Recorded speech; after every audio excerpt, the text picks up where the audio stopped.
Imagínate esto, tienes 40 años, llegas al partido más importante de tu vida, al frente tienes a España, la selección más temida del torneo, y detrás tuyo, un país de 500.000 de personas que nunca había jugado un mundial.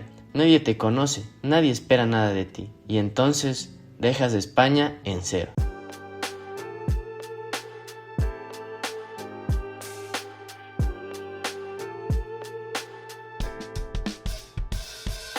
Writing in the margins of my mind all day, sipping herbal in the morning just to feel okay. Had a dream I was water just flowing through space till I landed on the record that my grandma. Después vinieron los empates contra Uruguay y Arabia Saudita.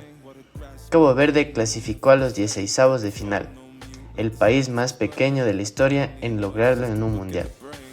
Y en 16avos, Argentina. Bosinha paró 4 veces a Messi. Argentina necesitó el alargue para ganar 3-2. Al final del partido, Messi se acercó a él y le dijo algo que Bosinha repitió en cada entrevista posterior. Se me acercó y me dijo que había estado fantástico, que la gente debería estar muy orgullosa de mí.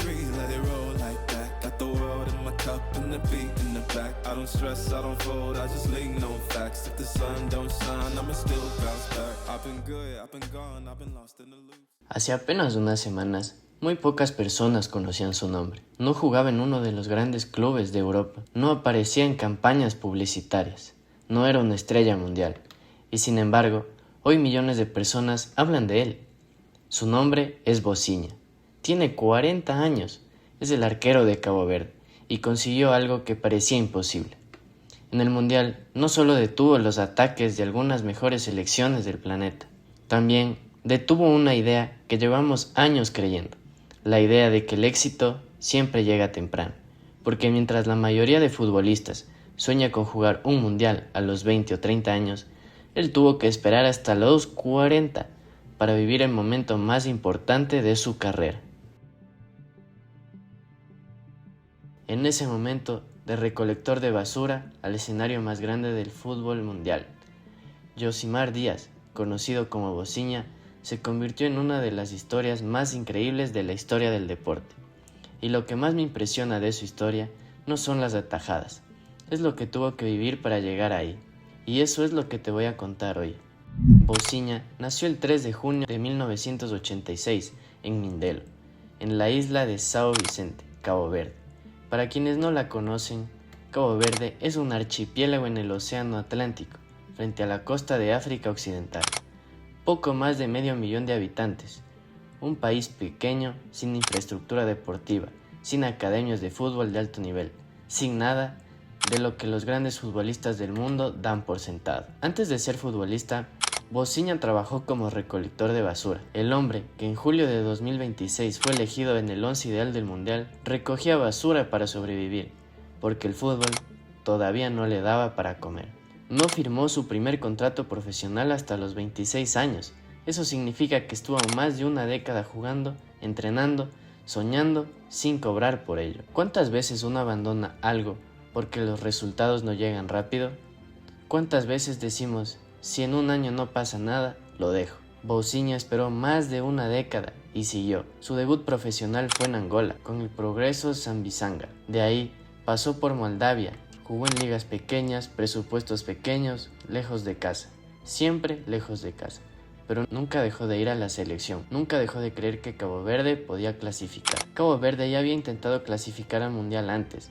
En 2014 había logrado el boleto histórico, pero fueron descalificados por la FIFA porque alinearon a un jugador que había sido suspendido. Un error burocrático que les costó el sueño más grande de su historia. Luego de España, vino Argentina. Y volvió a ocurrir lo mismo.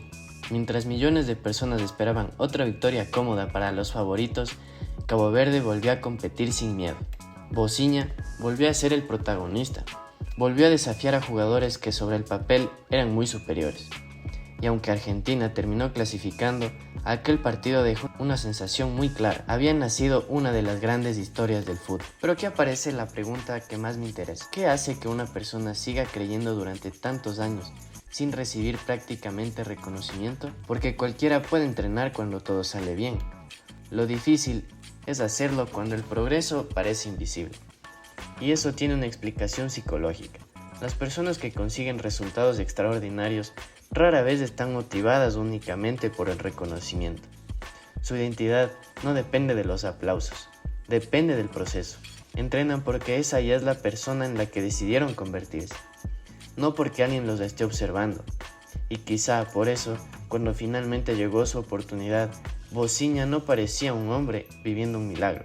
Parecía alguien preparado para ese momento desde hacía muchos años. Después del Mundial llegaron las entrevistas, los millones de seguidores, el reconocimiento internacional y una oportunidad que probablemente cambiará el resto de su carrera con su llegada a Colo-Colo. Pero creo que, si solo nos quedamos con esa parte de la historia, estaremos viendo únicamente el resultado. Y el resultado siempre es la parte más fácil de admirar. Lo realmente admirable fueron todos esos años en los que nadie lo conocía, porque ahí fue donde realmente se construyó el arquero que sorprendió al mundo. Y quizá esa sea la mayor lección que deja este arquero. Vivimos obsesionados con los resultados visibles, con el éxito, con los seguidores, con los contratos, pero casi nunca pensamos en la parte que nadie ve, las horas de entrenamiento, las derrotas, la paciencia, la constancia. Al final, el Mundial no creó a Bociña, simplemente presentó al mundo a una persona que llevaba años preparándose para ese momento. Y creo que esa es una idea que vale mucho más que cualquier atajada. Porque el éxito rara vez llega de un día para otro. Lo que ocurre es que un día todo el mundo empieza a mirar, justo cuando tú llevas años trabajando en silencio. Si esta historia te conmovió, suscríbete. Vamos a seguir hablando de personas así, de las que caen, aguantan y terminan siendo ejemplo. Nos vemos en el próximo video.